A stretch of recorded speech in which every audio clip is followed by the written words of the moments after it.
Welcome to the Elk Talk Podcast with Randy Newberg and Corey Jacobson. Presented by the Rocky Mountain Elk Foundation.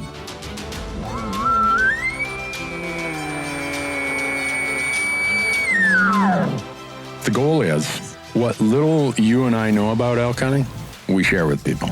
I've got an elk building, it's like 120 yards away. What do I do? First off, the thought would never cross my mind when an elk's being 120 yards away to call anybody on a cell phone.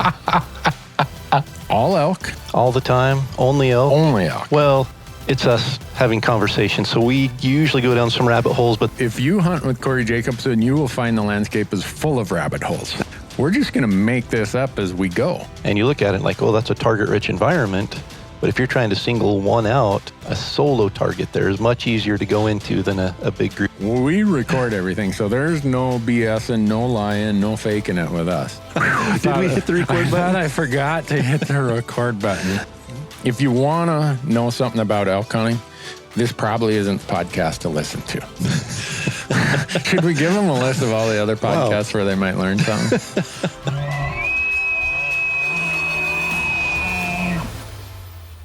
All right, folks, welcome to another episode of the Elk Talk Podcast. Randy and I are split up once again geographically here, but we are connected remotely and looking forward to today's discussion. Randy, how are things in sunny Bozeman? Unfortunately for the elk hunter, it's too warm in Bozeman right now. Late October's not supposed to be this warm, but I think we've been saying that for about 20 years now. Either we got to open our elk season later, or we just need a change in the weather. Last year we had a ton of snow early, and then it all warmed up, and it made it a mess because you couldn't get back in where the elk were still at because they hadn't come down, but there was too much snow to drive back in there, and then it melted, and we got a little snow early here this year, but not nearly like last year, and it's I think it's supposed to be 61 or 62 here in the mountains today in Idaho. Yeah, it's supposed to be the same up here. And the only good part is the forecast says rain mixed with snow starting Monday afternoon through Friday. So my worry is it's going to be a lot more rain than anything. Yeah, which just makes it a mess and doesn't help the elk move or do anything. No, it doesn't help at all. But anyhow, this is episode 12, right, Corey? Episode 12. And I think now that we've spent 10 or 11 episodes letting all the listeners know who supports this podcast, we're probably going to blow through the sponsor mentions a little quicker than we have in the past. We just wanted to make sure everyone knew the long-term relationships we had with these companies and why they wanted to be supporters of the Elk Talk Podcast. And why we wanted them to be partners of ours in what they do and what we're doing. So, yeah. Yeah. So, the Elk Talk Podcast is brought to you by the Rocky Mountain Elk Foundation, ensuring the future of elk, other wildlife, their habitat, and our hunting heritage. We hope you all become a member. Go to rmef.org, and you can become a member if you are not already. Absolutely. It's also brought to you by Sitka Gear, and Sitka has been making hunters comfortable in the field. And I remember back in 2006, my first time wearing Sitka Gear, it really opened my eyes. I'd always thought of camouflage as a camo pattern, and Sitka, I think, kind of put technical hunting gear on the roadmap. And definitely the layering systems that I use, there is nothing that compares and allows me to go all day and be comfortable in any kind of weather and be able to micro-regulate that throughout the day. So sitkagear.com is the website, and again, check them out. Yeah, and hopefully they listen to Sitka Gear's own John Barklow on the last podcast. Episode 10, Elk Talk Podcast, also brought to you by Gerber. GerberGear.com is where you can learn about not just the knives that we use out in the field, the Vital, the Big Game Vital, the Gator Premium, but all their multi-tools, the center drive, they have so many tools and other adventure products, I guess I'll call it. Go to GerberGear.com and check them out. look for them at your retailer. They're usually easy to find. They're either the orange handle or the green handle. Excellent. The Elk Talk podcast is also brought to you by Onyx Maps. And Onyx Maps is changing the game when it comes to navigation, when it comes to informational layers, when it comes to technology in the field. And I know I'm slow to adapt to technology. And I don't even know where my GPS is anymore, because on my phone, I have the Onyx app. And that app allows me to do anything I need to do navigationally. I can see topo, I can see aerial, I can see everything I need to see in the field. And if you go to onyxmaps.com and use the promo code Elk Talk, all one word, Elk Talk, you're going to save 20% when you sign up for their Hunt app membership. Elk Talk. That's an easy promo code because it also works when you go to GoHunt.com. GoHunt.com has a service called the Insider, which is the best service out there that you can use if you're a nerd like I am about draw odds, out-of-state research, deadlines, strategies, whether it's by strategy by state, strategy by species. GoHunt.com's Insider is where everything is at my fingertips. And again, if you use promo code ELKTALK, you will get $50 of free store credit out at their gear shop. And does that work for me too? Am I able to sign up for that and get the $50 in free gear? I don't think so because you're already signed up. Well, I know, but I want the $50 in free gear. Too bad, Corey. Don't know what to tell you on that one. I'm excluded from all of these awesome offers. I don't get to hunt with you next year through the giveaway, all of that. I know. Well, yeah. Now that you mentioned that, if you want to be in the sweepstakes, it runs. Oh, I'm sorry, it's closed now. Man. Yeah. Not only did I not get to participate, but now I've missed out. You missed the deadline. So what about that call company that you have some interest in? I have no interest in it. I just have a very strong connection to it. Okay. Interest in using their product. Let's put it that way. I'm interested. Last sponsor of the Elk Talk podcast is Rocky Mountain Hunting Calls. And Rocky Mountain Hunting Calls is the original designer of the pallet plate diaphragm. So back in, 1990, 1991, somewhere in there, pallet plate diaphragm did not exist. And Rocky Mountain Hunting Calls put it on the map, patented it, and it's changed the game of elk calling for sure. If you go to RockyMountainHuntingCalls.com or BuglingBull.com, they'll both take you to the same place. And once again, you can use the promo code Elk Talk, and it's going to save you 15% on all of your elk call needs ordered through the website there. Sounds like we got everybody set. Yeah. They just need to go elk hunting now. No kidding. No excuses. Which I'm going to do in about 20 hours from now. You're going elk hunting again? I am, Corey. Man. I was in town here in Bozeman yesterday afternoon and even this morning over coffee.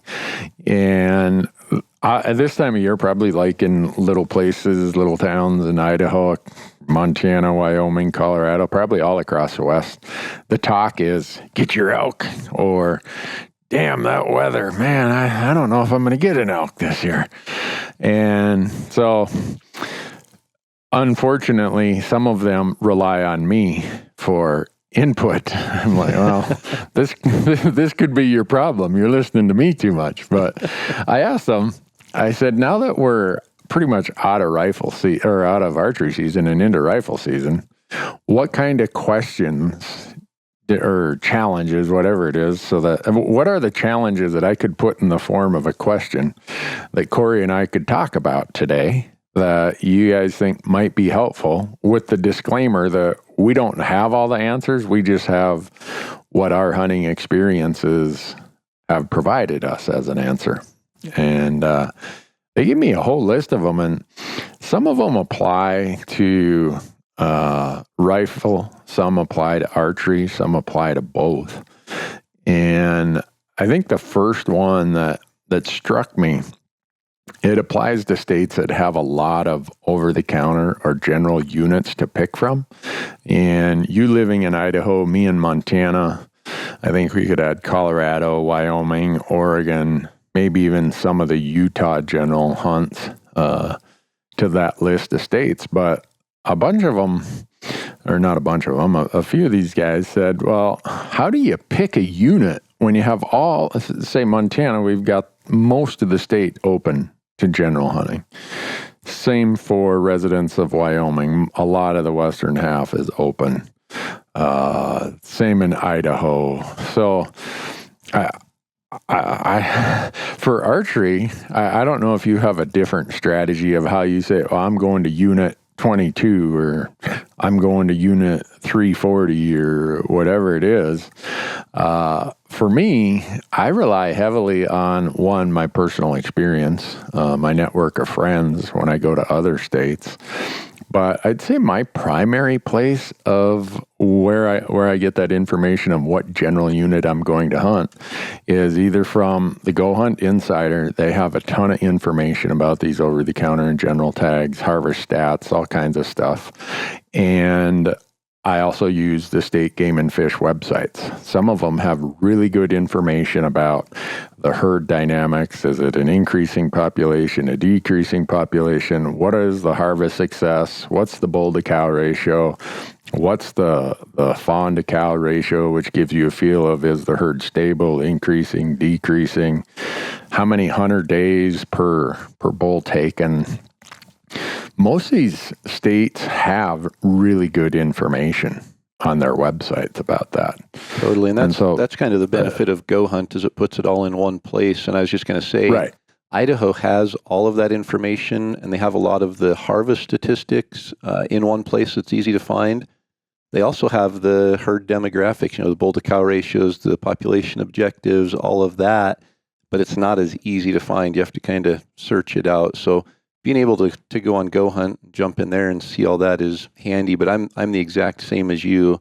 I go to the state Fish and Game website and see what information is there, and then back it up with Go Hunt, because a lot of times there's extra information or at least some insight or different topics on Go Hunt that aren't provided on the state websites. So that's kind of my philosophy and the procedure I use to find a unit as well.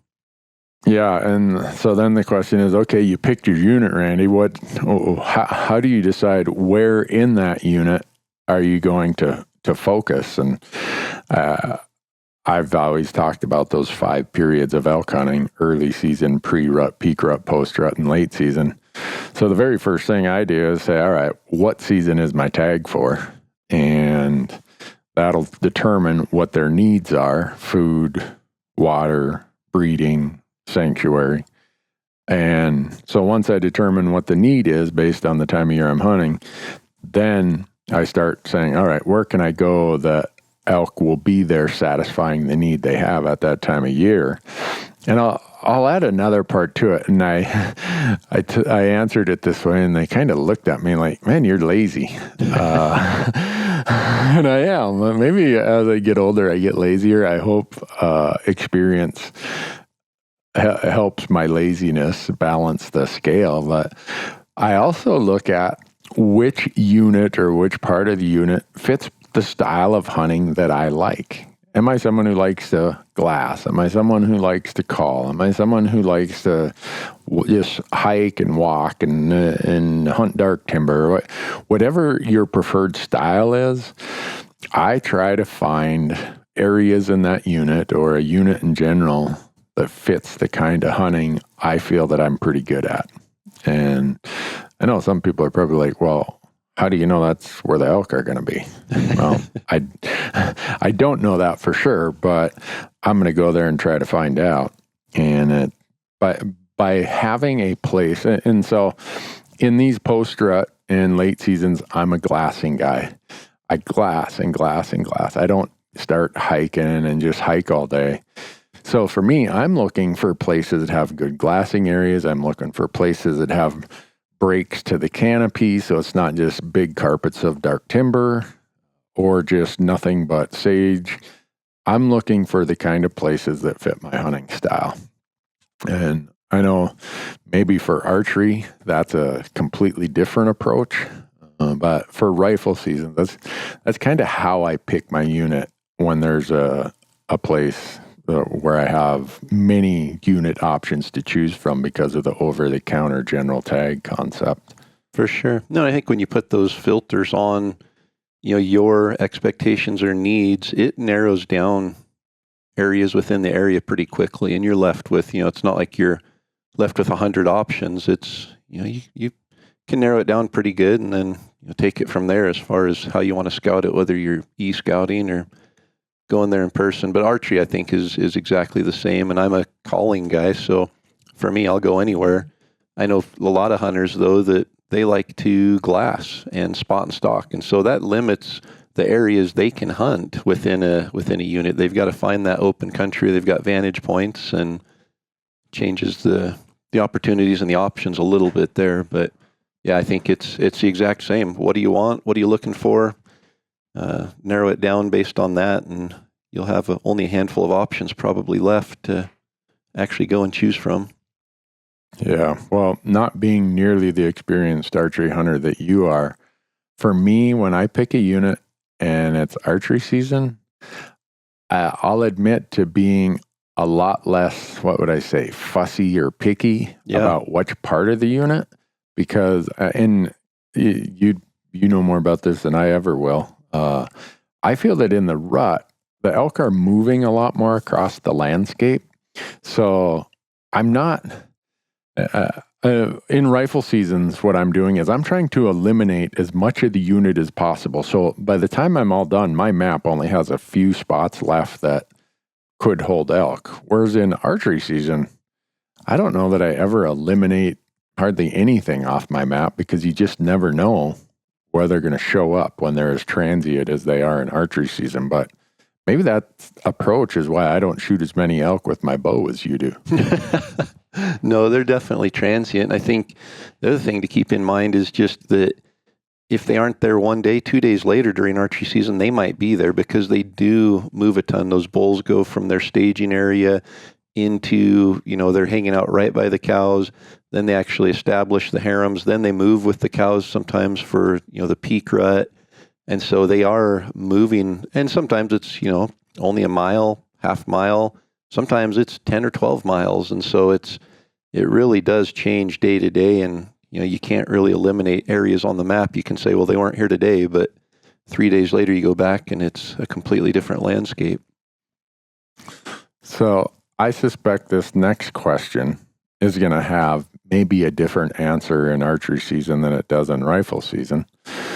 But the guys is like, Randy, you're always talking about getting away from the roads. One of my camera guys chimes in, oh, Randy's just sending you there because he hunts the reverse pressure theory. If all you guys go way, way back there 6 miles, he's only hunting a half mile from the road. I'm like, you're full of it. But the question, as I wrote it down, is how far is far enough and how far is too far? Just in this, for this person said that when they first started elk hunting, they've been at it a couple of years. They said, I just heard I got to get away from the roads. I got to get away from the crowds. And so I'd walk and walk and walk. And sometimes I'd find myself 8 miles from a road, but I wasn't seeing any elk. Was I walking by a lot of elk? And I think the answer to that, and certainly in rifle season, is yeah, you can walk by a lot of elk if you're just saying, okay, how do I get furthest away from the road just for the sake of being away from the road? Yep. No, and I think for me, I don't like to walk by elk, and I do because of the way that we locate elk. In archery season, it's primarily all calling. And if they aren't talking, I'm going to keep walking. And that happens a lot where, I know there are elk in a pocket, but if they aren't bugling, I get on the ridge and I go to the next pocket or the next basin and try to find one that is. But I think, if you just tell somebody get away from the roads, the purpose for that is just because you're hunting less pressured elk. The farther away you are from a road, the less pressure the elk have. And roads definitely put pressure on elk to some degree. And that doesn't mean there aren't elk there. It doesn't mean you can't kill an elk there. It's just by the end of the season, everybody on their ATV or their truck has driven up and bugled from the road or set up camp there or shot their rifle sight in a den, whatever it is. And the elk are more wary. If they are living right there, they're going to be a little bit more wary, a little more difficult to call in. They're going to come out, a little bit earlier in the morning and go back to bed earlier. They're going to come out later in the evening. And so it's just, the farther you get away from the roads and the pressure, the more elk are going to act like elk and not act like pressured elk. And so I think that's the benefit, but I don't think there's a right answer as far as how far is far enough or how far is too far. No. If you know what to look for as far as sign, then look for the sign. And if your style of hunting dictates that you set up in glass, you still hunt through timber, you just, you kind of have to let that dictate where you're going and how far back in you're going. Yeah. Onyx has that roadless layer.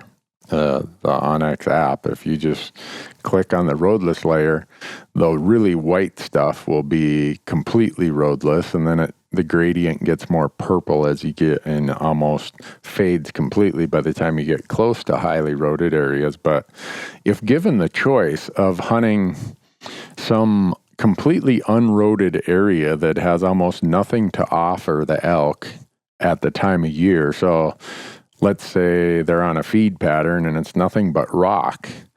I'm not going to hike in 5 miles and walk past all the really good food if the really good areas, as far as satisfying their need, is only a mile from a road. All things being equal, elk want to be undisturbed or as least amount of disturbance as possible. But I would way rather hunt an area a mile from the road where they can satisfy their need, because I know elk are going to be there, than someplace 4 or 5 miles from a road that really has nothing that's going to satisfy their need at that time. Totally. Yeah, we've got an area right here close to my house that, the elk, it's thick, super brushy thick. There's a ton of feed everywhere, but there's roads every 400 yards on the mountain. And it's loaded with elk. And, you can catch elk crossing the roads right at daylight or right at dark at night. But other than that, you aren't going to catch them in the open because they know how to survive in that area. It's more difficult to hunt them because of the area that they live in. But they're there and, they've learned how to survive with that pressure. And it gets a ton of hunting pressure, but there's still a lot of elk there. Yeah. And I think the difference between earlier and pre-rut, peak rut periods and late and post-rut periods, there are some variabilities to that just because of what elk are looking for to satisfy their needs at that time of the year. In the later season, I think elk are hypersensitive to roads, the post-rut in the late season. In the earlier seasons, I think they're moderately sensitive to them. And if they're in the breeding mode, they'll walk across that road. They'll hang out in a spot near some roads if there are cows there. It's just the biological urge is, I got to be where the cows are to satisfy my needs in September. Yep. No, I agree. And I actually went out yesterday morning again trying to find some elk to take my children, since we only get Saturdays basically to hunt with them. I'm trying to do some homework during the week and find where the elk are and where they aren't, so we're maximizing our time. But I went to an area, I'd hunted there I think 3 seasons ago, late season, with my son Isaac, who was 12 at the time. He ended up shooting a really nice 6-point bull. But when we were there, they were bugling. We talked about that in the last podcast. So I went back there yesterday. And this year's dynamics in Idaho were quite a bit different because opening day was on a Monday. And I took my daughter out Monday morning, and there was no one in the woods. It was, I literally had to look at my phone to make sure the date was correct, because I started thinking, season really open? Yeah, did I look at the calendar wrong? There was no one hunting. And I should have taken more advantage of that. Between sports and school and everything, we just didn't have much opportunity to. But Saturday morning, which was the first weekend of the season, it was a madhouse. There were people everywhere. And I went to this area yesterday, which we are, what are we now, a week and a half into season, and the tracks in there were thick from a week ago. Had we gone in there opening week before the traffic of the weekend hit, it would have been a completely different story. And so I'm up high where I can glass. There's a burn there. There's some good pockets of timber for them to bed in, but they were completely gone out of that area. There was no fresh tracks from the last week. But looking down the mountain, I know exactly where they went. They went down into the thick reprod that you can't see 2 feet in front of you, and they're just hanging down there in that thick stuff right now. And so I think it's, that pressure from the weekend. There were boot prints all over on the road hiking in there. It's gated, hiked in about 1.5 miles, and then it's beautiful basin back in there. But there were boot prints all over it. There were elk tracks all over it from about a week ago. And outside of that, there was nothing fresh. So they'd moved out. Pressure had pushed them into areas where they're safer. And, those bulls, I think, are in full sanctuary mode now. They've kind of left the herd. I didn't hear any bugles, didn't see any sign of bulls in with the herd tracks. And so I think they know where it's safe, and they know what all the pressure means right now. Yeah. The one person had an interesting, I don't know if it was an observation that I've formed as a question. And he said, us weekend warriors have to approach it way differently than you guys who have the luxury of hunting Monday through Friday. And I felt bad because I hadn't really thought of that way before. And I think he's right that on Monday, so I'm going to go out, I'm mostly scouting this weekend, just looking for where are they in their migrations, if at all, are they staging in certain areas? And then we're going to start hunting actually on Monday here around Bozeman. And I know that what you just described there of that hunting pressure, I know that by Monday, the bulls are really going to be pushed hard from the weekend pressure. So on Monday, I'm going to hunt a different spot than I probably will on Thursday. By Thursday, the pressure has been gone for 3 or 4 days. The elk feel a little more comfortable staying out slightly later, maybe even coming out a little bit earlier in the afternoon. So if I was a traveling hunter who this was my vacation, I'd probably try to make my calendar fit hunting Monday through Friday rather than coming over a weekend, because of what you mentioned there. That when you said that, it made me think of the question or the comment this person had. Definitely. And, we always look, I thought for sure that a Monday opener would be busy, because if it was me, I would be excited for that. I get the weekend to go out and scout and find the elk. Saturday, I know where they're at. I can put them to bed, and then Monday morning, get up before there's any pressure and get out there and hopefully locate one bugling, where our season opens October 15th. And evidently, people didn't look at it that way. I think they were looking at, I can take off Friday and go up there and hunt Friday through the following Sunday and get 10 days in and only take a week's vacation. Whereas if they took a week's vacation the previous, they'd get 7 days in. So I think people maximize those weekends and form their vacation around it. And when you have an opener on a weekday, take advantage of that. That's the lesson I learned this year. Yeah, and for me, there was a time before I started all of this and before I just got serious that I'm not working in hunting season. I'm a CPA. I work enough in the spring. I'm hunting in hunting season. But before that, I was that weekend warrior person. And a Saturday morning was when I would really get up early and be hiking for a long time in the dark, because I know that the elk had been unpressured, or less pressure, let's put it that way, for the previous 5 days since the prior weekend. And I wanted to get to these places where, either through glassing or just knowing how the elk were going to respond to that big surge of Saturday morning pressure, the bulls are like, oh, Yeah, must be Saturday again. I'm heading on back and hanging out for a few more days and let the storm blow over. And so when I was a weekend warrior guy, Saturday morning was when I really gave it my hardest, strongest effort.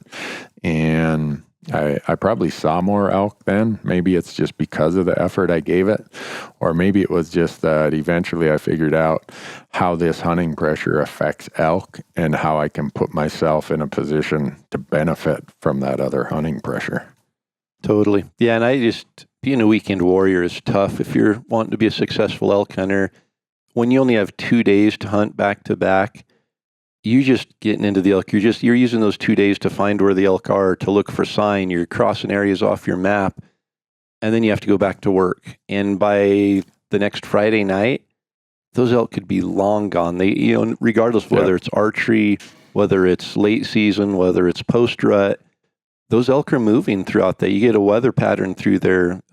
You get a rainstorm on the weekend, the elk hunker down. It's so tough to string success on the heels of 2 days hunting. If there's any way you can, even if you can't take a whole week, but even 3 days vacation and hunt Wednesday, Thursday, Friday, and then fill it with the weekend, it's going to add so much more, because you're going to learn what the elk are doing. You're going to catch up to the elk. Then you're going to be able to hunt the elk and be successful. But 2 days is just, it's almost desperation mode, trying to find elk and hope you bump into one and get a shot. Yeah, and those hunters who are able to just consistently fill their tag every year as a weekend warrior, they have all of my respect. That's really a tough challenge that you're putting yourself to just because of the reason you said. Just when you start going to school on what you learned the day before, you got to go back to work. Yep. And it's like the deck was completely reshuffled Monday through Friday. And you get there Saturday morning and it's almost like putting together a jigsaw puzzle. And every time you get the outline put together, you go back to work and someone comes and throws your puzzle back in the box and you got to start all over again Saturday morning. It's those people who can do that consistently with success, they ought to be the ones hosting a podcast, Corey. I was going to say, and if you know someone who consistently kills elk every year, only hunting the weekends, put a GPS tracker in their vehicle, because they have a spot figured out. That's really what it comes down to, is they have an area that they know, and they know those elk and their habits. I would be very surprised if there's anybody who's just going out blindly and lucking into success year after year, hunting just the weekends. It's tough. Yeah, that definitely tough. At least in the places I know of with a lot of pressure. I think here in Montana, I'm sure it's the same in Idaho. I know when I've hunted in Colorado, the over-the-counter seasons, there is a lot of pressure out there even during the week. But you get to the weekends and you almost got to bring your own rock to stand on. Yeah.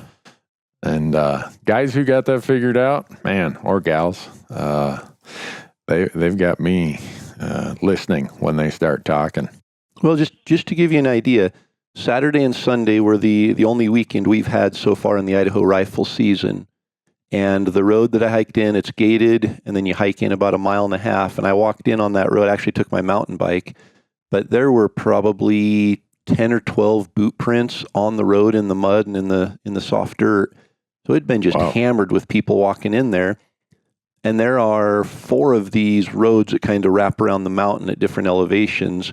And all of them you could tell tire tracks going into the gates at each of them were there'd been several vehicles there on the weekend. I went yesterday morning and drove all the way to the top of the mountain and did not see a single vehicle on the mountain yesterday. And yesterday was a Thursday. So midweek, there's no pressure, not nearly the same as what you're going to get on the weekends. On the weekends, it's just everybody comes up, they camp Friday night, they hunt for 2 days, and they go back. And that's why I said, if even just 2 or 3 days vacation, take it towards the end of the week, because the woods have settled down, the elk have settled down. And if you're going to hunt Saturday, Sunday, and then take off Monday, Tuesday, Wednesday, the elk are still, feeling the effects of the pressure Monday, even into Tuesday. So that latter half of the week is the one to pick if you only have a couple days to pick of vacation time. Yeah, well, that's the way I do it. And, some of these, whether it's limited entry tags or states with long seasons like Montana, we have a 5-week rifle season. I either prefer the first part of the season or the last part of the season. And part of the reason I like the last part of the season is there's fewer people in the woods. Just some people have given up or they've filled their tag. And because the pressure is less, the predictability of what you learned on Wednesday, Thursday, and Friday is not nearly as disrupted on the weekends towards the end of season as it is when the weekends are earlier in the season. And all that pressure from the season itself has pushed the elk to certain pockets that are more predictable. So the elk are going to be less dispersed across the landscape and more concentrated. But once you find where they're at, they're going to be in greater densities. And towards the end of the season, there's less people there that's probably going to mess up what you put together as your plan or your strategy based on what you're finding in your glassing or calling or whatever it is you're doing. So a lot of times we hunt the last part of the season rather than the first part. Yep. So I guess what would you, if somebody, Montana, you guys get to hunt 7 months out of the year or something for elk? It's outrageous. But in Idaho, yeah. In Idaho, our general rifle season in the area I live opens October 15th and it runs through November 3rd. So I get people emailing all the time, which week should I take to go elk hunting? What would be your advice? The October 5th through November, or October 15th through November 3rd, the first week, second week, or third week? I would it'd be between two different strategies. If I had a week to hunt, I would either go the last week and have my hunting vacation and the last night of the last day, or I would take my vacation and I would show up probably 2 scouting days before season opens and have an elk patterned and located opening morning and roll the dice that I'm going to kill that thing opening morning. I love those scouting days. If I'm going to hunt the first part of a season, I try to give myself for sure one full day, a morning and an evening, if possible, 2 mornings and 2 evenings. And the likelihood is I'm going to find a bull or I'm going to find some elk in a pretty predictable pattern or a predictable location that at least the first day I have a chance to kill that thing. And I have, when I hunt the beginning of the season, I have my first day strategy and then my rest of the season strategy, because once the first shots are fired, the deck is reshuffled. You almost have to go back to scouting mode for the next couple days to just relocate. What did the elk do in response to all this pressure? What you've posed there, I think I would take the last week of the season. The hunting pressure probably has the elk concentrated in certain areas where they're going to be harder to find and harder to kill. But when I do find them, there's less hunting pressure, so I probably can count on the fact that, hey, they're in this basin or in this drainage. I just need to keep focusing on that spot, and eventually my chance will come over my 5-day vacation. That's probably what I'd do. I think I like that. I like the early part of the season for the fact that they might still be bugling, which for my hunting style makes it a lot easier to find elk if they're bugling. But then I also like the last couple days of the season because you're more likely to have weather that's going to get the elk moving. You're going to have snow to be able to see tracks and see where they are, sometimes on a daily basis with a clean slate. And a lot of times, it'll concentrate them more with that weather. So it's, it kind of, for me, I think is a toss-up as well. And this year with the rut being a little later, I put a lot of eggs in that basket of the elk still bugling October 15th. And I think they might have been, they just weren't bugling where they were the week before. And now I'm kind of switching gears and saying, okay, we're getting some weather next week, supposed to get snow. Now what areas should I be going and looking for elk in, hoping that last weekend is good. Well, you got to talking about weather there and snow coming. Kind of leads into one of the other questions or comments of, wouldn't it be nice if we could tell when the elk are actually going to start migrating to the winter range? And it would be nice. Wouldn't it be cool if there was elk Interstate 44 or whatever? Oh, guess what? This is the trail they're all going to take. And as quick as they start showing up here, we know the migration is on. But it never really works that way in my experience. And right now we had a bunch of snow October 5th through 8th, something like that, up high. And then it just got warm. And so what usually happens in my experience when you have that is the cows and calves will start away from the summer ranges. Here in Montana, the summer range is anywhere from 8 to 11,000 feet. The cows and calves will leave that once they get a bit of snow, especially if it crusts like right now. We've had enough of that warm stuff that up high, it melts and then it freezes at night. And they just don't like digging through that if they can help it. So cows, calves, spikes, maybe even some raghorns will start moving closer to the winter range. The bulls, in my experience, has been will still stay up high when we have warm weather like this. They'll find a way to make a living, even at 9,000 feet in crusty snow, as long as it doesn't get super cold, and as long as it doesn't get another foot of snow or 2 feet of snow on top of that crusted over snow, they can still get through it. So there's, for my experience and having read a lot, trying to understand the answer to this same question, those bulls migrate or start their migration differently than what the cows and calves do, for sure. Yeah, I would agree. And based on what we see in the spring shed hunting, it matches that. The bulls don't winter in the exact same place as the cows. And I know last year we had the snow early, like mid-October, a lot of snow, like 18 inches. And it was probably 2 weeks later, the cows showed up. So where I live, we live up on a ridge that overlooks the valley. And the cows showed up at our house about the 1st of November, and they milled around there for probably 2 or 3 weeks. And we didn't get more snow, but about Thanksgiving time frame, mid-November to third week in November, they moved down onto the flats, and they get fed down there during the winter.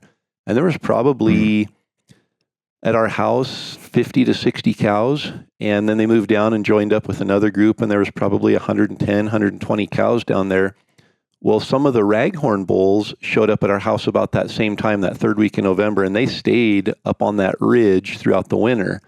But the bigger mature bulls were back in another probably 3 or 4 miles in a drainage and just stayed in the deep snow back there. And I think that there's definitely phases of the migration, and depending on what part of the herd you're in, whether you're the cows and the calves, the spikes, or the raghorns or the herd bulls, I think they migrate differently.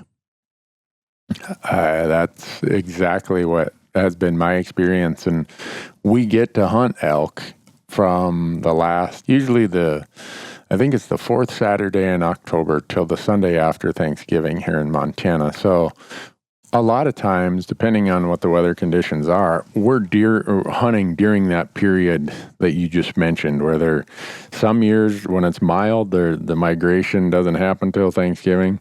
Every once in a while, we'll get that blizzard on Halloween, and it'll accelerate that migration. But as an example, where I'm going scouting tomorrow, I suspect I'm going to see some cows and calves from my glassing areas, and I'm going to actually walk past through and above those areas, and I'm going to be glassing way up above where I'm seeing the cows and calves.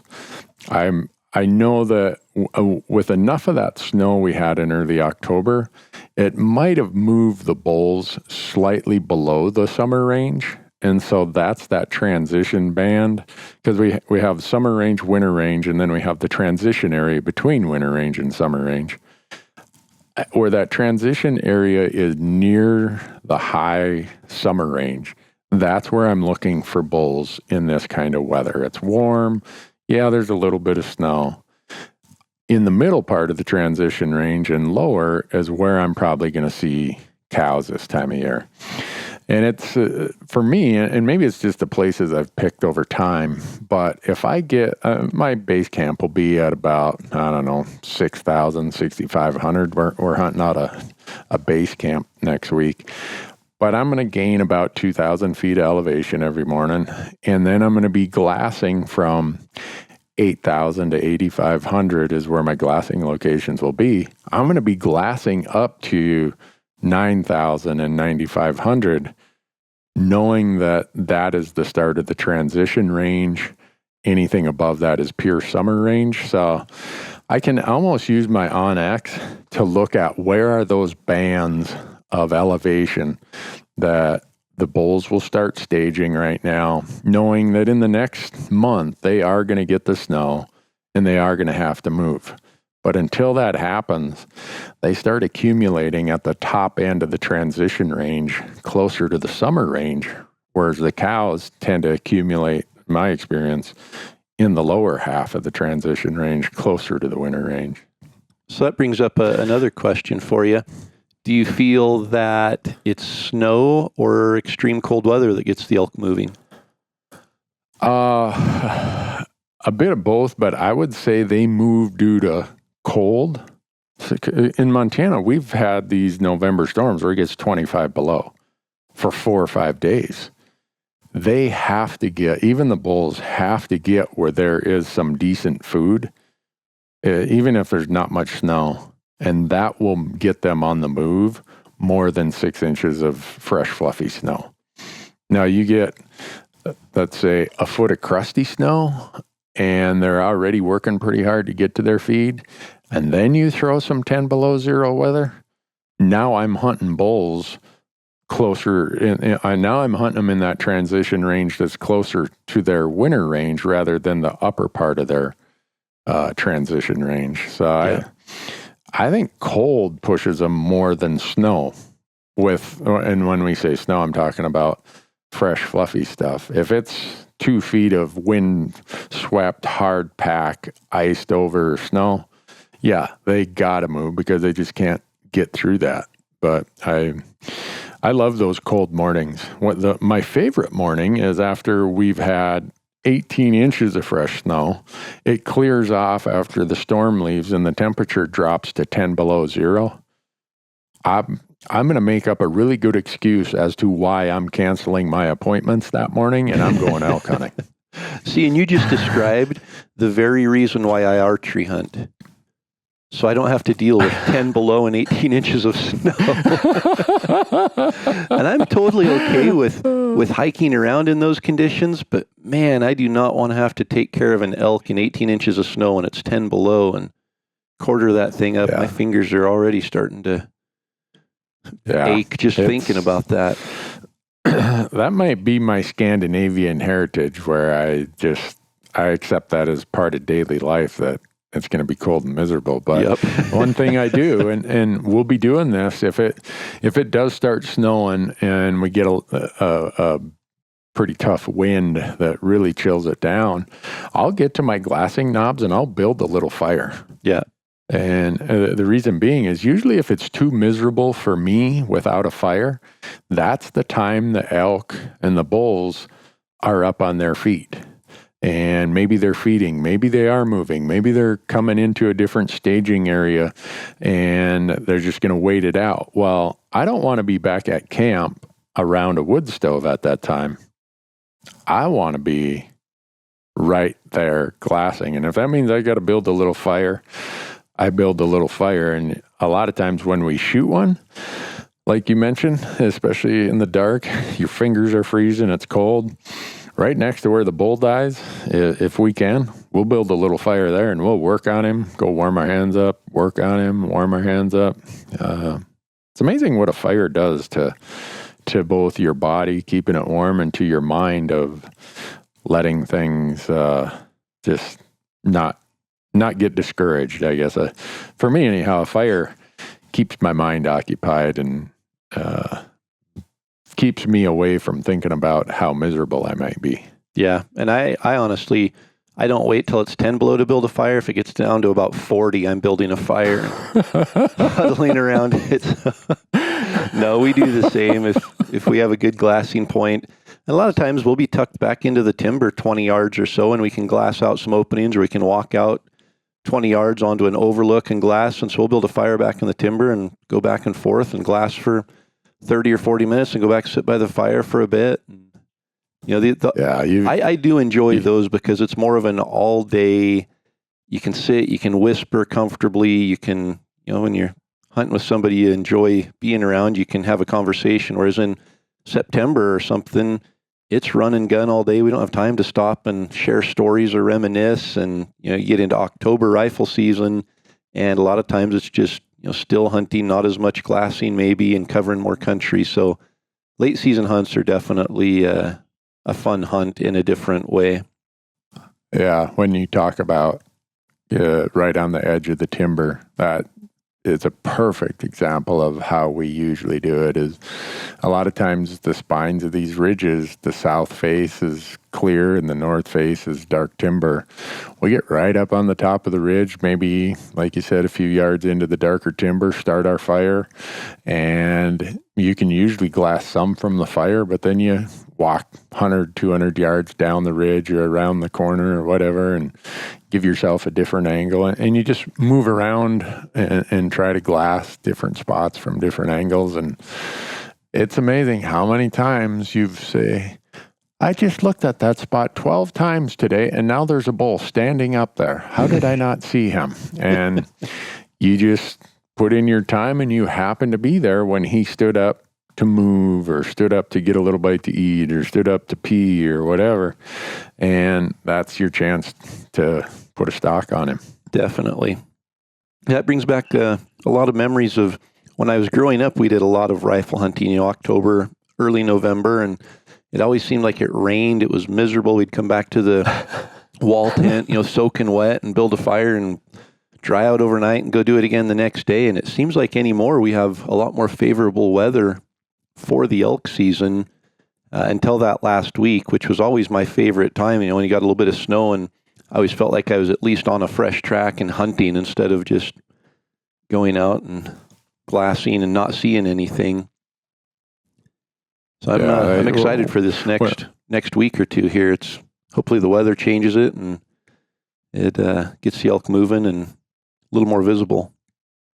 You folks who hunt in northern Idaho, northwest Montana, the coasts of Oregon and Washington, you guys have a different type of misery. You guys take miserable to a different level. Whenever I hunt elk and it starts raining and getting damp like you just described, that's when I say, I want to hunt in Nevada. I want to hunt in Arizona. Because you usually don't have to deal with that. And when I was just thinking about, as you were talking, thinking, I like hunting those arid climates at that time of year. One of the things that dawned on me is we talk about migrations, and in some respects, that's more of a northern Rockies part of the elk world. And you get to some of the places in Arizona, New Mexico, even the lower elevation foothill country of eastern Montana, eastern Colorado, or just some of the foothill front range of Colorado, some of eastern Wyoming. You really don't have that real distinct migration from high elevation to low elevation. I've seen in Nevada, when I've helped on elk hunts there, or when I've had a tag, it's not that the elk are moving big distances vertically. Their migration is more horizontal. And to me, those are way harder to figure out than the elk that migrate to lower elevations. The ones that just start dispersing and moving, we're going to move 20 miles out into the pinyon juniper rather than over here in the oak brush. Those are the hard ones for me to figure out. That's when I say I need to take up more archery hunting. Heck with this rifle stuff. And I've actually seen them, you know, where they'll rut down in some of that foothills type area where it's got a little timber on the backside and then it's mostly sagebrush. I've actually seen them leave that and move up the mountain to where they winter, where they get up into some of the windswept rocks if there is a little bit of snow, or there's, just thicker jungles and pockets and less navigable areas. I've seen those bulls especially move up in elevation pretty drastically and dramatically to where they winter from where they actually rut and maybe spend the summer. Yeah, I see that quite a bit. In fact, I think last weekend we were talking about that because we were seeing rubs from, it'd be late August, early September, even in the rut of mid-September. We were seeing rubs down below where we were seeing the bulls last weekend. So it's almost like the bulls leave these high ridges sometime, obviously, in August, late August. They go hang out down lower where all the cows are, and then once they're done with their business down there, they move back up the hill or up the mountain, and they just tough it out there until hunting season's over. Yep.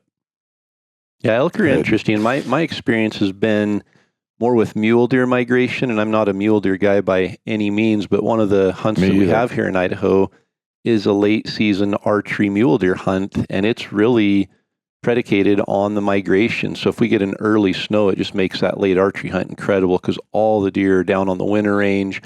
And, sometimes they move through during rifle season. The rifle hunters really have a good pick at the mule deer, and then archery season's not as good because they migrated early and got shot in rifle. But a lot of my experience has been on the mule deer. And mule deer, it seems, if it gets below 40 degrees, they're a lot like me. They're not very hardy animals, and if it starts feeling cold, they're like, we're going to the winter range, and they start moving down. Whereas elk, being a far superior animal, they I say that tongue in cheek, they stay up higher. It takes more to get those elk, especially the bulls, moving. And I know the mule deer guys are saying, well, a big old mule deer buck will stay up in deeper snow than an elk, and that's probably true. But I think the main migration, it just seems like mule deer are a very weak animal when it comes to weather, and the first indication of cold weather, the first skiff of snow, they start migrating. You can see the trails, you can say, migration Interstate 144 coming down, and if you can time it for that archery hunt when they're migrating, you'll have just piles and piles of bucks coming by you on those migration trails every day. I wonder if there's any crossover with elk, in some of these areas where we hunt, we're at 6,500, 7,000 feet. A lot of times the elk are migrating down and wintering at 3,000 feet, 3,500 feet. So really? They definitely travel a good distance. Wow. And I'm sure they have to have migration paths that they follow. Yeah, I don't know if I want to let out my little secret to that is a lot of the game agencies have done studies of collared elk. And done just that. So I have an awful lot of studies in PDF format saved on my hard drives of these migration studies. And there's one here in Montana that I'm not going to tell anyone where they can find it, but if they're good at Google search, they'll find it. And it's interesting how they compared the studies back in the older days when it was not nearly the technology of GPS type radio collars, it was more telemetry collars. How different the migration patterns are in terms of when it starts and how quickly these elk are getting closer to the winter range than they were 20 years ago. And I don't know if that's just the fact that the forests have matured and therefore the transition ranges are not nearly as productive as they used to be. So they have to go from summer range to winter range really quick. I don't know what causes it, but I know when I'm looking at GPS research collars, I'm going to pay attention to that. And the easy one to find, I will let that out, is Colorado Parks and Wildlife. Their website has interactive maps where it will show you winter range and summer range in each unit, and it will show you what they call migration corridors.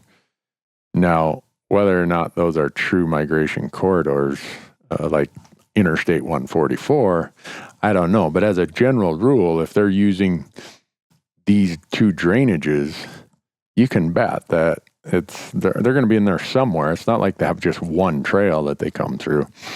But Colorado does a really, really good job with giving you a visual map of where their migration corridors and their summer and winter ranges are. And when people hear me talk about transition range, what I'm talking about is the areas that's between the summer range and the winter range. And most of my hunting ends up being, at least in the post-rut or late season, ends up being somewhere in that transition range. And how close to the winter range or how close to the summer range depends on what the weather has been between, well, whenever summer ended and the time I get there for my hunting season. But so Google's your friend. If you want to find information about migration studies, Google is your friend. I was just going to say, you said if you're really good at Google, I'm not really good at Google, but I typed in elk migration route just while you were talking there. Yeah. Incredible. The information that's available, like maps that show elk winter range, elk summer range, elk calving areas, and elk migration areas. Like a map that's color-coded and shows you all of that. So, yeah, you just got your money's worth listening to this episode right there. Me and my big mouth. Man, I think we're going to have to cut this episode short. I've got some research to do here real quick. So this question that came up in this discussion, I'm gonna pose it to you because I think it applies as, how do I say this? The person's a whitetail hunter and has never shot an elk, only been elk hunting a couple of years, and said, where are the bedding areas for these elk? All archery season, I thought I had the bedding area figured out, and I'd go there and wait for them to come back to the bedding area, and they'd never show up. Do you think that there's, how do I say this? I'll just say it in my experience.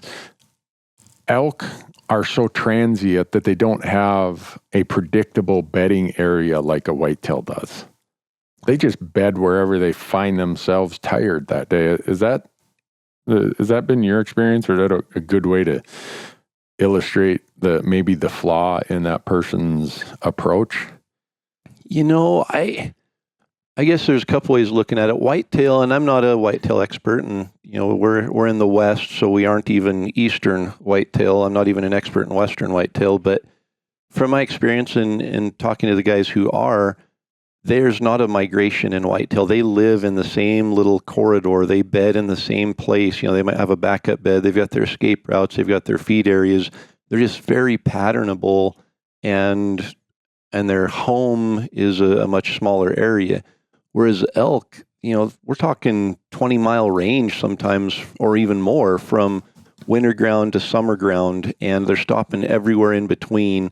So I don't think that they necessarily have a bedding area that they go to consistently. But with that said, I think, during the winter, they're bedding in the same beds all winter pretty much. They aren't going to travel too much. They aren't going to expend too much energy. This time of year right now, from what I've seen, the bulls are going out and feeding on the same ridge, and they're going back in the same pocket of timber, and they're bedding down there.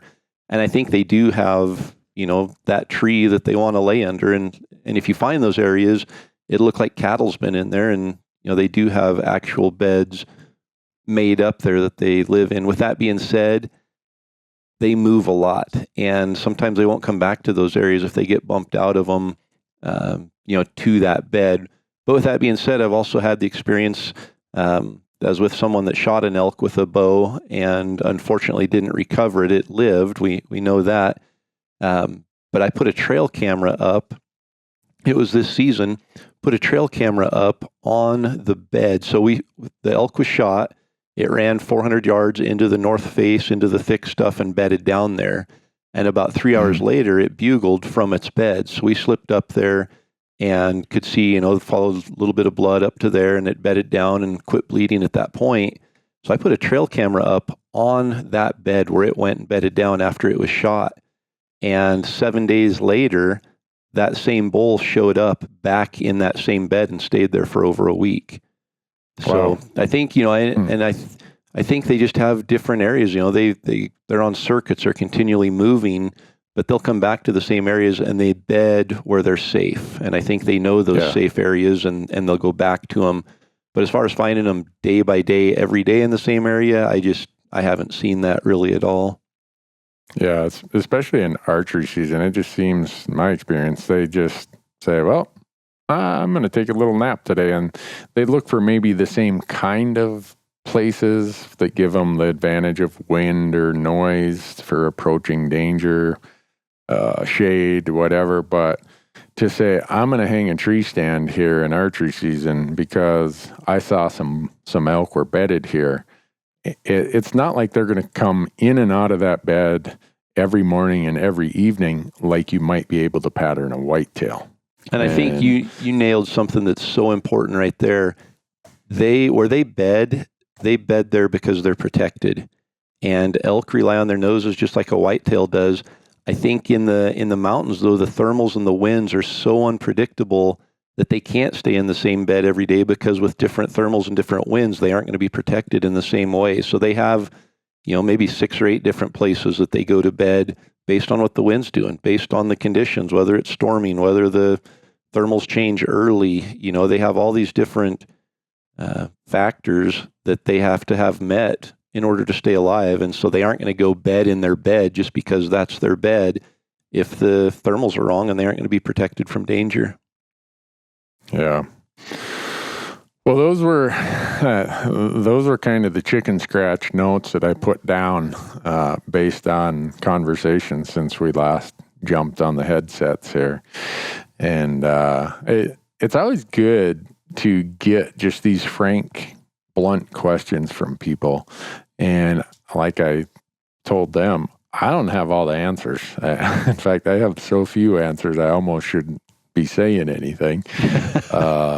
But I'm lucky enough that I get to spend about 3 months a year out in the elk woods during the variety of different hunting seasons. And I get to go to a lot of different states. So I would hope I at least get to observe a few things that register with me.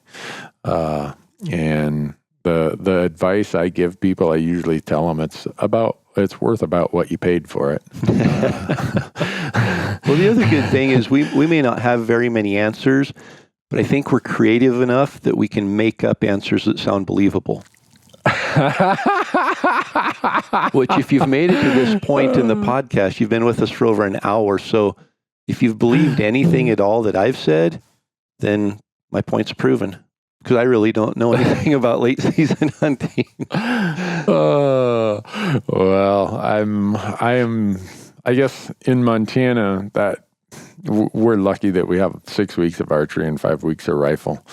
And it seems like I'm such a bad archery hunter that if I'm going to fill an elk tag, it usually ends up being in the late season rifle hunting. So that's probably the place where I put in the hardest effort and spend the most time. And I think you would be the first person I would call for advice if I was looking for that post-rut late season, which I did 3 years ago and followed your advice, and my son shot an elk. So I may be calling you in the next week and saying, okay, it's down to crunch time here. Where do I go? That's just because your son is a good hunter, not because of my advice. Well, we'll give you credit. But he's a teenager right now, so we don't want to give him any more credit than we have to. Well, yeah, you got to be careful giving those teenagers too much credit. They'll take it seriously. One of the things that came up, and I don't know if you encounter this a lot in your archery hunts. I certainly encounter it in the rifle hunts that I do. Is last weekend, and I've seen this so many times. In fact, probably 20 miles from where we were last weekend. It was 2014. I was in the same general area. Had a deer tag, and I shot this deer. We pack it off the mountain, and every day we were deer hunting. Me and my camera guy Tyler Jonerson, we'd already filled our elk tag, so we were just there looking for deer. And every day we could have filled our tag with a branch antlered bull, and we'd see these hunters and we'd say, you got an elk tag? Oh, yeah. Well, here's where there's a bull, blah, blah, blah. And very often, in fact, every response was, well, how am I going to get an elk out of there? And the answer was, well, it's only about 1.5 miles, and you can cut him into pieces and pack him out. I don't think these people, I don't know that it was they're lazy. I think most of them were out-of-staters. I just don't know if they're familiar with the skills needed to quarter and take care of an elk in the field in that manner, that they were worried that the bull would spoil before they could get it out of there. And that would apply even more in archery season than it would in the colder weather or rifle season. Do you ever see people that maybe don't go to the places the elk are just because they're in the conundrum of, how am I going to get that thing out of there without it spoiling? So you've brought back a very vivid memory. We, when we went in and shot that bull 3 years ago, it's that same place I'd mentioned earlier that we hike in on a closed gated road, about 1.5 miles, the road ends, and there's a huge basin back up that you take off hiking into from there.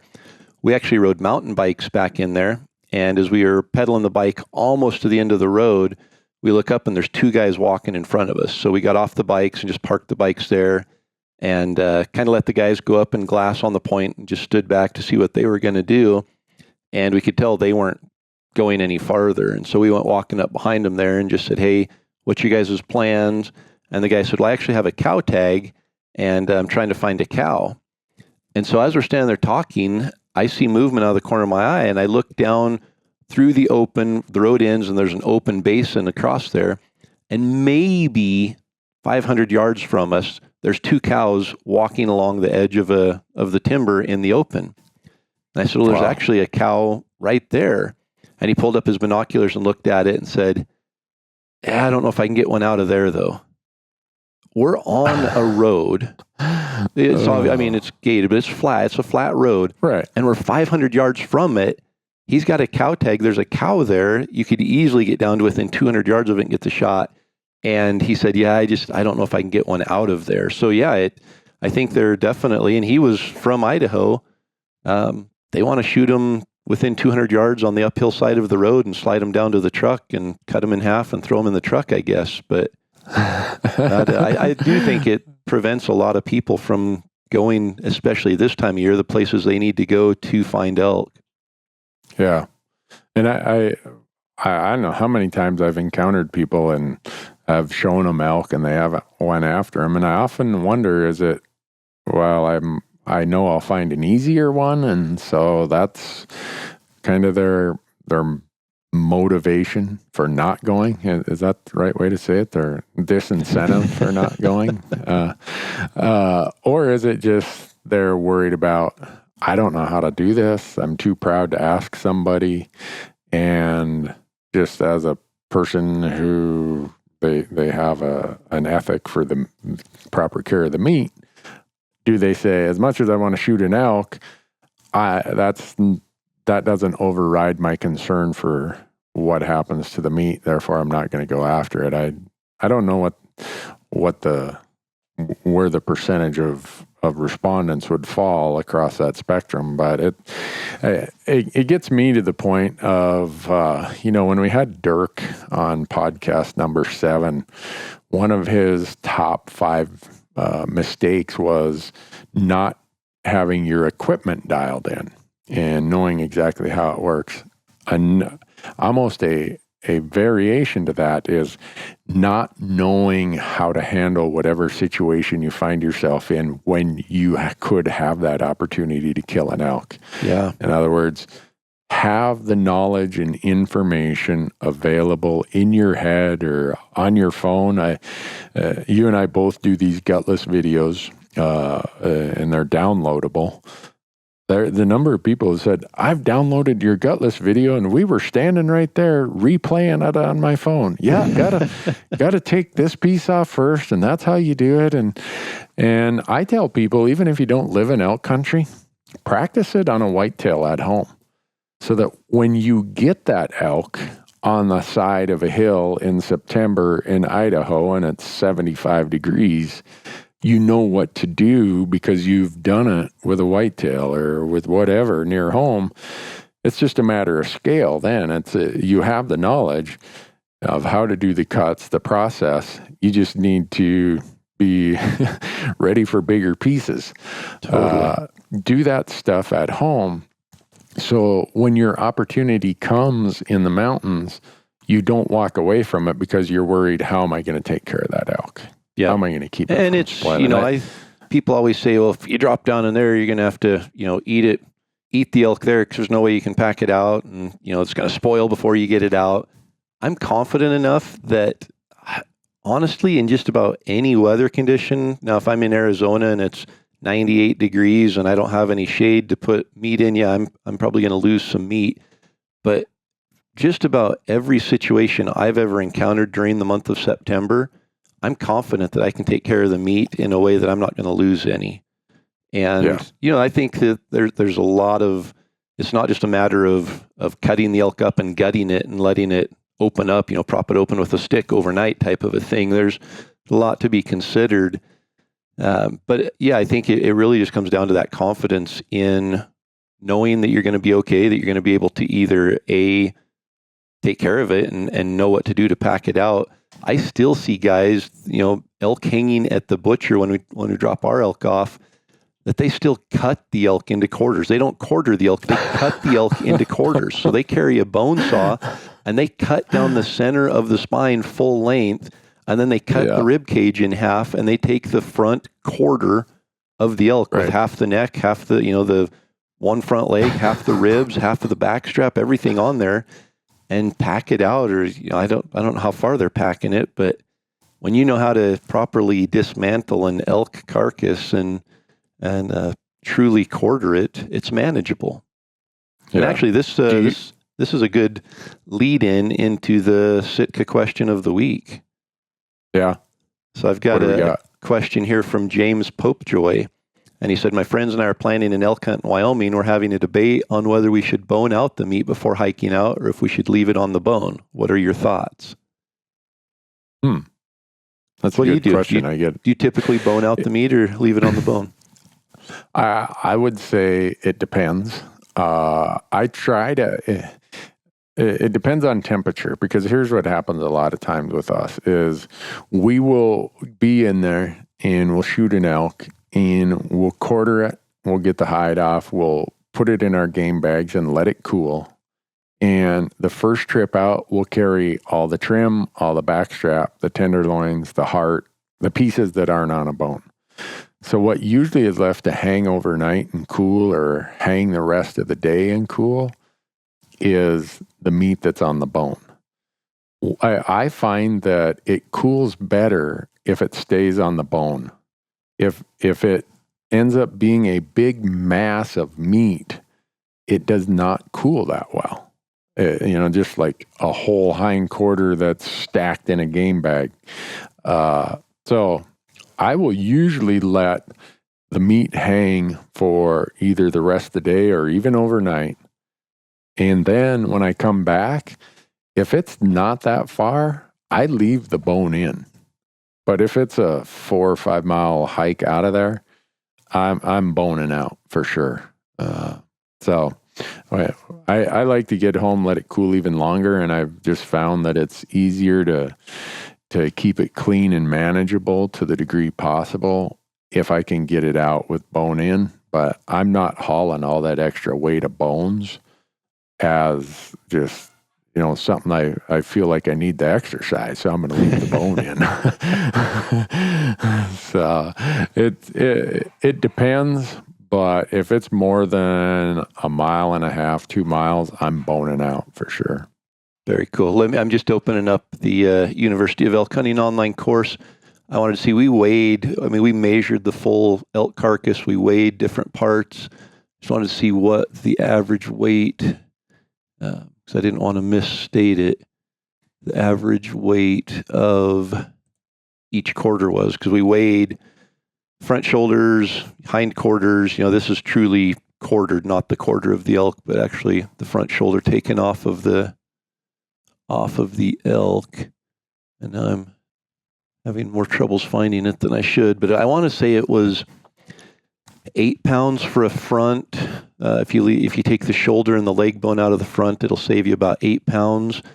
And it was 10 or 11, I think, on the hind quarter if you take the bone out. So there's definitely a weight benefit. You're saving 40 pounds or so by taking the bone out, 35 or 40 pounds. Yep. To do that. So, I'm real similar. Another thing to consider is if you bone that meat out, you've got a big bundle, and if your game bags, depending on what they are, if you're using something that's more like a pillowcase or something, that meat's going to fill from the bottom, and it's going to fill that full volume. So you end up with almost a sleeping bag shape of meat that isn't as easy to pack as maybe a quarter that's still on the bone and not quite as thick. So you can keep that weight distributed closer to the center of your body. And then the other thing is, one thing we did this year on our hunt, spoiler alert, there was success on a hunt this year. We took and cut open. It was really warm, and we shot it right at dark, and we knew we had to come back the next day and pack part of it out. So on the hindquarters, we hung them in a tree, found the shadiest part of the hill there. It's actually a little spring coming out, so it was the coolest part. Hung them on a makeshift meat pole, and then actually cut apart the bone or the muscle groups on that hind quarter all the way to the bone, so that the bone is where all the heat is held. And so if you're concerned about meat going bad, the meat that's right at the bone is going to sour first. It's not going to sour from being exposed to the sun and the heat outside. It's the heat that gets trapped inside. So if you are concerned about that, you can just separate those muscle groups with a knife and open it, basically that leg bone all the way to the hip joint, and let that meat, that heat will come pouring out of there. So it's kind of a hybrid. You can leave it on the bone still for the reasons we've talked about, for making it easier to pack or whatever. But you can also let that heat out so that you can not have to worry about the meat going bad. So I think those are good considerations there. Weight is one thing. If you're packing it a long ways, it's going to save you time. I'm with you though. If you're going to bone it out, I'd leave it hang on the bone until it cools, and then bone it out so those individual meat pieces are cooled and not packed in there retaining that heat. Yeah. So I got to ask the viewers this question. I see a lot of pictures where people are hauling the whole thing out, the whole quarter out, including right down to the hoof. You see this great big gangly hoof sticking out of the top of their pack. Yep. I've asked a lot of people, why are folks doing that? Do you know why they do that? I have no idea, and I see it too. And there's several things not to do it. It's another 10 or 15 pounds. It prevents the game bag from sealing up, so bugs can still get in there because you've got that leg sticking up out of a game bag. Yeah, I know of no reason to ever pack from the knee down to the hoof out of the woods. Yeah, I thought maybe I'm doing something wrong or missing something, because I've been seeing so many pictures that look like that. I'm like, what? I must be out to lunch here. Well, I don't know. One of the fun things. Have you ever struggled? Have you ever struggled with finding that joint where you cut it off? Struggled with it? Not. I mean, now that I've done enough of them, it's pretty easy. But I was going to say that may be the only thing, is if you can cut 4 or 5 times and never find that if you don't know. Like you said, if you haven't done it a lot and know, so maybe they just tried it 3 or 4 times and couldn't find the joint, so they just left it on. Yeah. Do you carry a saw? I don't. I don't. I use just a knife. Yeah. Only one knife. Yeah, I can disassemble an entire elk, including getting the head off, without a saw. And I see a lot of people carrying saws, and to me, that's just extra weight that I don't really need to pack around. Yep. One of the things we did last weekend, because we had the llamas with us, with the llamas, you want to get your panniers balanced within a pound of each other. So we carry these handheld scales that go to, I think, 80 pounds. When Bo shot his elk, and I think we're going to do a YouTube video on this, you hear people say a hindquarter weighs 100 pounds or 120 pounds or whatever. People will be really interested to see what each hindquarter weighed off this elk. It was a 4.5-year-old bull. And I always thought that they weighed more than they really do. But when you put it on an actual scale, and this is, the quarter of what you're going to pack out. It's got the lower part of the leg off. It's got the hide off. It was interesting to see what they actually weighed, both the front quarters and the hind quarters. So, are you going to tell us? Suffice to say, the one llama, James, took out both hind quarters, prepped and ready for processing, and he had 120 pounds on him.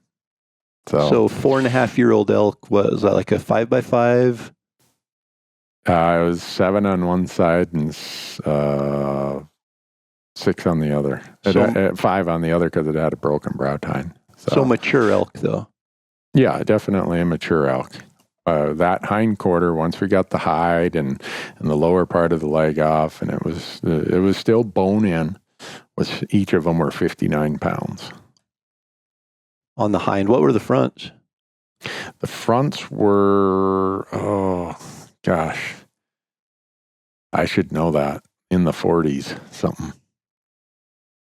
It'll be in the video. But I hear people talk about these 120-pound hind quarters they pack out. And I'm like, wow, I've never had one that big. I need to hunt elk in a different spot. Either that or I need to quit trimming them up the way I do.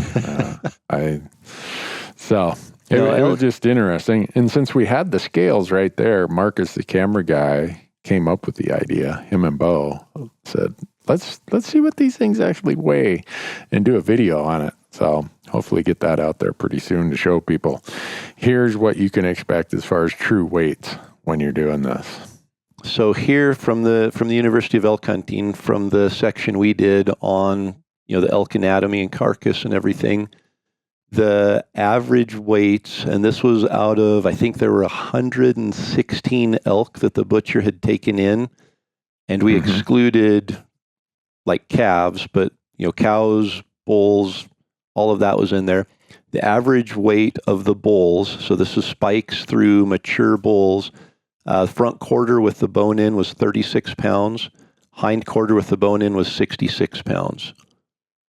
How much? 66 was the average. 66. And that, again, depends on how much you trim off or whatever. Right. But 36 and 66 with the bone in. And then the miscellaneous meat, if you get every scrap of rib meat, backstrap, tenderloin, neck, brisket meat, there was another 56 pounds. So what's that total? My math isn't great, but 36 is 72 and 66, 132. So 250 pounds of meat. Of weight with the bones in. Boned out, there's about 8 pounds per quarter that you lose when you take the bone out. So it's that 220 pounds of actual boned out meat is the average weight of a bull elk, of an average bull elk. Yep. That's about where we were. When we weighed the head and everything that the llamas carried, it was 298 pounds, and we left the bone in. That's trimming the rib meat, the heart, the everything. Yep. The neck roast, the back straps, tenderloin. And the best part of that whole story is that the llamas packed that and you didn't. That's 300 pounds that would have went on your back at some point and in some portion that you didn't have to pack. Right. And we were 6 miles in. So to the original Sitka, the question of the week, that far in, I would have been boning if we didn't have llamas. Yep. So that's awesome. Well, that was a good discussion there. I'm glad you brought that question up because it comes up very often. We want to wrap it up talking about the great work that the Rocky Mountain Elk Foundation does. And I just did a quick Google search of Idaho. and Rocky Mountain Elk Foundation. And this is the 2017 report. I think they might even have the 2018 report out there for Idaho of RMEF. But in 2017, RMEF put $275,000 on the ground with projects in the state of Idaho that since inception in 1985, RMEF, Rocky Mountain Elk Foundation, and its partners have completed 526 conservation projects in the state of Idaho through 2017. The combined value of those projects, the money RMEF put in through memberships, through fundraising and others, plus what they've leveraged with their partners, the total value is $65.9 million of projects of habitat conservation. And that's just in Idaho. Just in Idaho. That's impressive. Almost 471,000 acres of habitat was conserved and enhanced. And enhanced might be prescribed burn, weed removal, thinning, whatever it might be. There's a multitude of things that go into habitat project enhancement, but the important number is 470-some thousand acres. And then when you get to the access part of it, just in Idaho over that period of time through 2017, RMEF has secured public access, either opened it, secured it, or improved it to another 24,800 acres. And that gives people an idea of what their money, their donations, their fundraising, their advocacy that they put towards elk through the Rocky Mountain Elk Foundation. That's results on the ground. I was just going to say that's of all of us. I live in Idaho, so that hits close to home. That's a ton of benefit to elk hunters. And if you're wondering if it's worthwhile spending $35 a year to be a member, you'd be crazy not to. And beyond that, with their banquets, almost anywhere you live, there's going to be a local banquet somewhere within an hour of you. Go to the banquet and you look at it and say, oh, it's $50 a plate for the meal or whatever. I can go to McDonald's and eat for $6. It's not about that. Go and support the chapter, because that's local chapter. That's local money that's going back in right there where you're at. And you hear results like 471,000 acres and $65 million just in Idaho alone to improve elk hunting and elk habitat. And if you're an elk hunter and not a member of the Elk Foundation, please explain to me why. Yeah. And I think what we should do is we should call the folks over at RMEF and say, give us these results for every state. Yeah. And we should just kind of do a statistics or a score sheet or whatever you want to call it, a dashboard overview of how much money these members and donors have put into RMEF in each state, and how RMEF has leveraged that money through all those other partners, kind of like we talked about on the last podcast. Yep. How RMEF a lot of times can get a 3 to 5, maybe 7 or 8 to 1 ratio of their money leveraged with all kinds of little pools of money other partners have, and it makes a huge difference, both in terms of acreage and in terms of the actual number of elk that are on the ground. Yep. And you get, the Rocky Mountain Elk Foundation to team up with the Idaho Fish and Game, for instance. They both know the resources that are available for different projects that maybe through a completely non-hunting group or organization, different grants and things like that.